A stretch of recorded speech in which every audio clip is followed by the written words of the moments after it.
안녕하십니까. 오늘은 델란 약제를 6차 방제입니다. 6차 방제인데, 델란 약제가 이제 굉장히 갈색무늬병하고 탄저병에 우수한 약제죠. 약제를 한번 살펴보도록 하겠습니다. 작용 기작인 카예요. 예방제죠. 예방제인데 이 약제는 초기에 치료 효과도 있다 이렇게 나와 있어요. 그 치료 효과도 우수하다 이렇게 나와 있습니다. 그래서 비가 온 후에 바로 델란 약제를 치는 것도 치료하는 데도 도움이 됩니다. 호자들이 잎에 와서 붙어 있을 것이다. 그때 이게 치면은 침입하기 전에 치게 되면 이제 초기에 치료 효과가 있다 이렇게 아마 쓰여 있는 것 같아요. 그런데 이 델란은 우리가 그전에는 이제 약제를 보면 혼용 가부표를 찾을 수가 없어요. 보통 뭔 약을 하고 혼용할 거냐, 또 혼용하면 안 되는 약들이 분명히 있어요.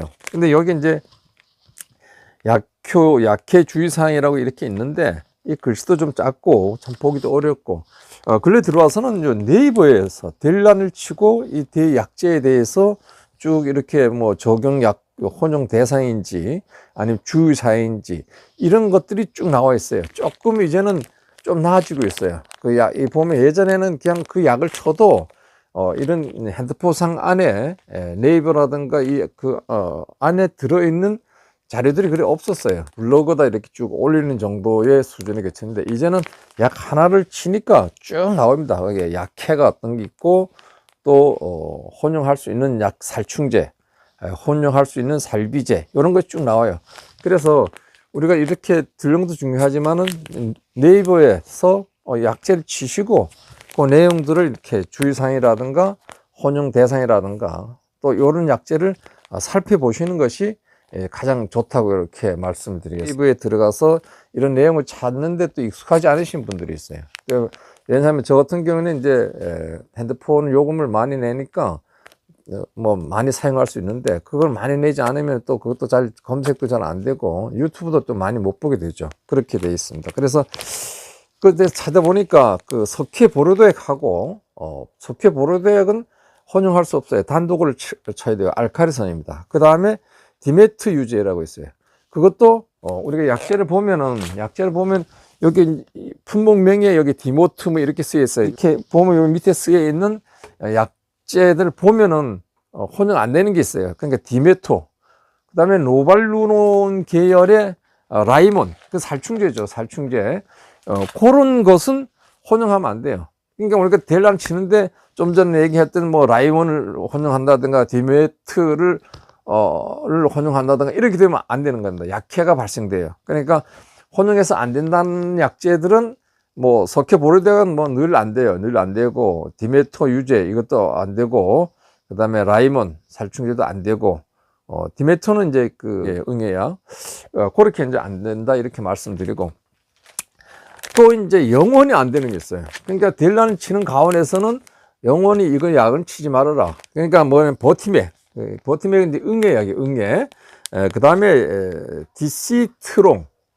디시트론이라는데 파라핀 오일입니다. 오일. 파라핀 왁스하고는 달라요. 파라핀 오일인데 이것도 역시 응애약들입니다. 그런데 응애약은 이런 것을 만약에 계속 친다고 하면은 이거를 치지 않는 것이 좋겠다 이렇게 말씀드립니다. 요 델란 회사에서 그렇게 얘기를 해요. 그 약을 치는 데는 치면은 계속 그 약을 치게 되면 이 약을 치지 않고 이 약을 치면 그 약을 치지 말아야 된다 이렇게 얘기를 하는데 이 델란은 치고 나서 한 일주일 한 10일 후에 다른 약제를 치는 게 좋습니다. 우리가 아까 얘기한 대로 혼용하면 안 된다는 디메토라든가 석회보로도액이라든가 라이몬 이런 약제들을 너무 근접해 치면은 안 된다는 거죠. 그래서 그렇게 그 정도만 알고 있어도 우리가 버티맥이라든가 디시트론 파라핀 오일이죠. 요거 또 요런 거는 뭐 그 가운에 뭐 혼용이 아니라 같이 그 가운에 치면 안 된다는 겁니다. 그러니까 그렇게 아시면 되고 그 다음에 이제 그 전착제를 이제 쓰면 안 된다 이렇게 돼 있어요. 전착제 여기 보면 이제 홍월 이제 아마 사과 껍데기가 굉장히 약한 모양이에요. 약해서 그렇게 되어 있고, 또 요거는 요 딜란을 보니까 입상이죠. 입상 수화제인데, 요건 보니까 요건 또 홍로도 그 약이 완전히 분산돼서 이렇게 퍼져나가지 않게 치면은 약흔이 생겨가지고 또 약해 우려가 있다, 이런 식으로 쓰여 있어요. 여기 약재가. 그래서 요건 이제 6월 하순으로라고 표현이 되어 있습니다. 그래서 저는 이제 내일 모레 쳐야 되기 때문에 요거는 그렇게 여기 치는 것이 뭐 하순 뭐 이런 것이 없어요. 그냥 6월 상순부터 9월 상순까지 이래 되어 있기 때문에 지금 시기적으로 요걸 선택했고, 요게는 이제 보면은 이 DT 안운계인데, DT 안운계 그 약재가 75% 들어있어요. 75%. 요것은 또 같은 델란이지만 입사인데, 요건 이제 43%인가 이렇게, 요걸 뜯어보지 않았는데, 그렇게 들어있습니다. 그래서 그 들어있는 성분 퍼센트가 조금 달라요. 효과는 이제 같을 거라고 생각이 드는데, 아무튼 그래서 저는 이제 양이 많이 들은 거 가져왔어요. 그래서 요거는 이제 수화제는 가루고, 요거는 이제 알맹이. 요거는 가루고, 요거는 알맹이. 입상이에요, 입상. 우리가 농약을 생각할 때는 가루, 알맹이, 끈적끈적한 물, 깨끗한 그런 게 물 이런 식으로 약이 만들어져 있잖아요. 유제 뭐 이런 전착제 이런 식으로 약이 만들어졌는데, 그런 식으로 돼 있어요. 그렇게 돼 있고, 그래서 이제 이 델란을 치실 때 유의사항을 잘 살펴보시고 살포를 하는 것이 좋겠다, 이렇게 말씀을 드립니다. 갈반병이 어떻게 조기에 생겼어요. 보니까 올해 이게 지금 갈반병인지 아닌지 모르겠는데, 지금 내가 가온에 올라오면서 이제 땄어요. 갈반병인 것 같습니다. 이 포자가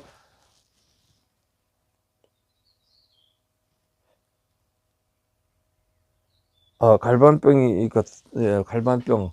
그래서 이 갈반병이 이제 올해 봄에 우리 과충엽이 나오고 4월 5월 경에 그때 잎이 막 나오고 할 때 비가 왔어요. 비가 와가지고 조금 등하시했습니다. 그러니까 4월 5월 때, 그전에는 제가 이제 약재를 쳤는데, 뭐 방제를 이제 충분하게 올해는 아주 푹 적도록 치면 되겠지 하고 한번 딱 그 노출시킨 것이 요런 증세가 나타났어요. 이제는 하여튼 뭐 이 방제를 이제 최선을 다해서 이제 방제를 해야 된다, 이렇게 말씀드리고, 그래서 이렇게 발생이 되면은 사회 방제로서 이제 그 보호제 다이센 45하고, 제가 이제 그저께 쳤어요. 다이센 45하고, 그 다음에 황산 마그네슘, 균마가. 그러니까 균마가는 균이 확산을 억제해주는 그 균마가는 이제 이쪽 지역은 별로 많이 안 쓰는데, 교육 가니까 균마가라는 거를 이제 좋다는 식으로 이제 얘기하는 분들도 있고 해서, 균마가를 이렇게 해가지고 이제 살포를 이제 했고, 그 다음에 이제 일주일 후에 돼가지고 이제 날씨를 봐야 돼. 일주일 후에 요렇게 쳤으니까, 마그네슘 천 것은 이제 잎이 단단하게 튼튼하게 병균이 오는 것을 탄탄하니까 이제 침범 못하도록 이렇게 하는 것이 이제 마그네슘 역할이에요. 그래서 다이센 40은 이제 보호 살균제고, 이파리 우에 묻어 있는 겁니다. 균마가는 아까 좀 전에 말씀드렸습니다만은 균들이 와서 확산, 침범하는 것을 막아주는 그러한 역할을 하기 때문에 그것을 넣어서 이렇게 살포를 했고, 그리고 나서 이제 7일 후에 델란을 이제 내일 칠모에 치고 열흘 정도 있어야 되겠다. 석회 보르드액이니까 석회 보르드액을 칠하게. 석회 보르드액은 이제 물 500에 한 번 5kg 넣죠. 5kg 넣어가지고, 그것은 석회 보르드액 치실 때는 날씨가 아주 좋아야 돼요. 날씨가 좋은 한 3일 정도 좋아야 되고, 그래서 이슬이 없을 때 쳐야 됩니다. 그렇게 치면서 그다음 고착제를 넣어서 살포를 하면은 병의 확산을 이제 막을 수가 있는 거예요. 그러니까 계속 이파리에 약재가 묻어 있어야만이 그나마 이제 번지는 것을 방지할 수 있습니다. 그래서 이제 정신을 바싹 차려 가지고 해야 되겠다, 이렇게 말씀드리고, 이 알카리성이 이제 석회 보르덱은 알카리성입니다. 알카리성은 알카리성 약재가 계속 이파리에 묻어 있는데 응애약을 치면, 응애약을 치면 굉장히, 응애 약제가 효과를 못 봐요. 그래서 알칼리성 석회 보로제가 친다고 계획 잡아 있으면 한 5일 전에 응애를 다 잡아야 돼요. 그래, 뭐 좀 비싼 거, 노블레스도 있고, 뭐 다른, 그러니까 알도 깨어나지 못하는 거, 유충, 어린류, 유충, 새끼하고 성충까지 다 주는 약제를 쳐야 돼요. 그래서 금년도에는 뭐 그 응애가 굉장히 심해요. 내 생각에. 왜냐하면 지난번에 그 주민하고 새끼하고 알하고 깨지 못하는 약을 쳤고, 5일 후에 페루팔 약제를 쳤어요. 성충이 죽는 약제를. 그래 정도 치면은 거의 뭐 없습니다. 저는 작년 같은 경우에. 그런데 금년도에서 마지막 접근을 할 때 머리 괴로워가지고, 이 머리가 괴롭다는 것은 응애가 머리에 들어와 있다는 것이죠. 그래가지고 딱 이렇게 서가지고 딱 이 키 손상에서 가장 음침한 곳, 이파리가 숨어 있는데 뜯어서 봤어요. 그러니까 세 마리가 막 걸어 다녀요. 그게 점박이응애입니다. 점박이. 그래, 사과응애는 뭐 물론 뭐 알을 낳을 때는 이파리 뒤쪽에서 놓지만 이 앞쪽에 햇빛을 좋아하니까 햇빛 쪽에를 잘 나가 있으니까 약재도 잘 맞고 하니까 뭐 별로 없는데, 점박이응애는 이 응달을 좋아하거든, 응달. 그러니까 안쪽에 깊숙한 곳에 많이 들어가서 이파리에서 흡집을 하거든. 그래 약도 잘 도달해야 된다. 도달해야 되고, 푹 치는 방법밖에 없어요. 푹 아주 그냥 푹 쳐가지고, 지금은 이제 뭐 육아기를 이제 벗어났잖아요. 착과후 35일이 이제 육아기를 벗어났으니까, 전착제를 넣어서 아주 푹 아주 고루 맞게끔, 사실 뭐 이 전착제를 넣는 것은 비 올 때는 뭐 고착제를 넣지만은 이런 응애 잡을 때는 이제 확산성, 습진성이 제일 좋죠. 고루 잘 퍼져나가게. 그래갖고 한 3일 정도 돼 죽어요. 금방 딱 안 죽더라고요. 보니까 한 3일 정도 죽는데 시간이 걸려요. 그래서 그렇게 해서 어차피 알도 죽이고 유충도 죽이고 성충도 죽여서 그렇게 해서 금년 농사가 잘 돼야 되겠다 이렇게 말씀드리고, 오늘 그 델란 약제하고 또 갈반이 조개 시작됐습니다. 그 갈반이 아마 이 갈반 같은데, 갈반이 같아요. 이 상태에서 지금 요 상태에서 요것이 더 진행되면은 여기 진행되면 여기에 이렇게 발바닥처럼 이렇게 불규칙하게 쭉 나갈 수가 있어요. 아마 요건 포자가 있는 곳으로 돼요. 그래, 요렇게 생겼네요. 그러니까 이 과청육에서 이미 본엽으로 옮겨졌어요. 6월이니까 옮겨질 때네요. 옮겨졌으니까 계속 약이 묻어 있는 방법밖에 없어요. 비가 온다 하면은, 지난번에 제가 이제 유튜브 찍은 게 25mm 이상만 오면은 다시 쓸려 내려간다 그랬잖아요.